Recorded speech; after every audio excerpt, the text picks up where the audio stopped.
Hi, I'm Bhattu from freefincal. Yet another crazy day in the markets. A 10% drop, of a 45-minute trading halt, and then a crazy almost 4% recovery. So a lot of things happening. But don't get misled by this up movement. I don't think we are out of it yet. Also, it begs the question: are we in the middle of the biggest market crash in the history of at least the Sensex? So let's take a look at some data.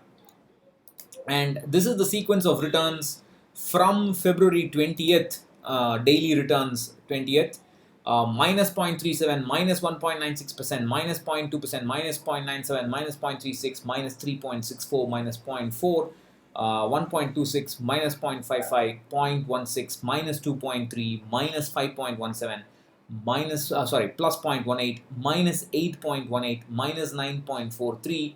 As on it was minus 9.43 at 9:50 a.m. today, but that changed over to about almost plus 4%. So it's a very crazy situation. So let's take a look at to understand big crashes. We have to plot the Sensex in the log scale. I have a separate video on this called the Sensex staircase. You can have a look at it.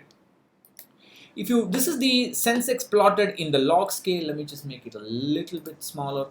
And this is in the log scale, that's why it looks a little funny. You can see in the log scale, if I plot an arrow like this of some length, and if I just take this arrow and move it somewhere, you can compare the movement in this and the movement in this.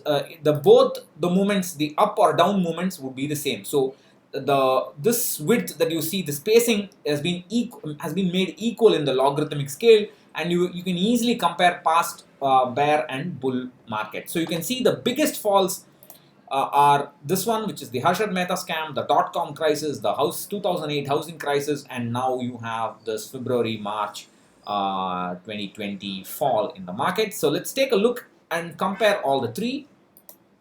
So what I've done here is I have taken all these four falls, and I have normalized the price, and I have plotted it in terms of the number of business days. So what you have in the horizontal axis is the number of business days, and this is the normalized price. You can see here the Harshad Mehta scam is shown in black, the 2008 crisis is in blue, the dot-com crisis is in green, and the current February-March 2020 crisis is in red. This dot was around about 10 o'clock in the morning, this red arrow. It has now moved a little bit up like this. So wherever you can see, that's where it is now. A little bit up, but not too much. We're not out yet. But you can see here, at least as on today morning, this was definitely the biggest fall that we have seen. It has fallen by almost close to 70% from this one. It has fallen by it has fallen to 70%. That's a 30% drop in about 15-20 days. That is definitely, if not the biggest market crash, one of the biggest market crash in Sensex history. Of course, the dot-com was a lot more gradual. Even the 2008, initially it did fall fast, and then it sort of tapered down. We could be seeing the same thing here.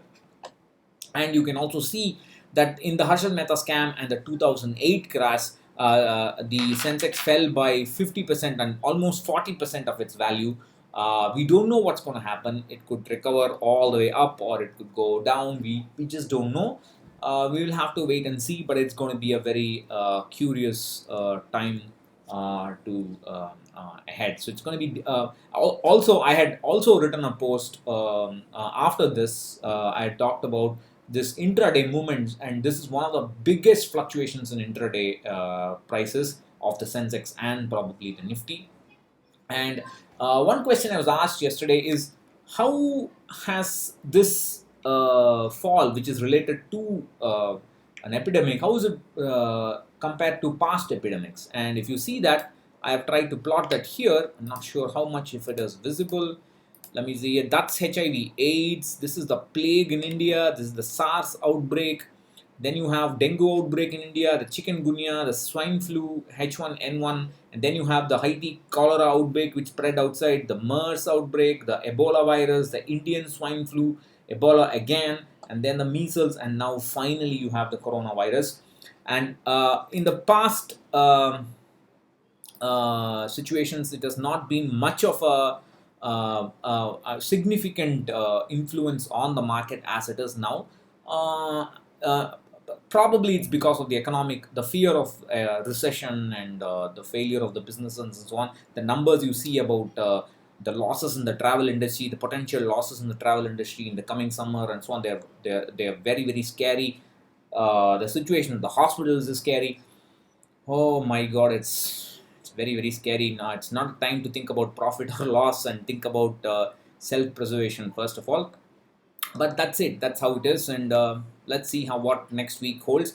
Let us pray. Just like China has seen a plateau in the cases, and they have started to see a drop in the number of new cases. Hopefully, Italy and Iran, which are the next worst hit, hopefully they will see some recovery and some first of all a plateauing and then a fall in the number of cases and the number of deaths. Let's hope it doesn't spread too much in India. So that's what I want to say in this video. Catch you later. Let's pray. Bye bye.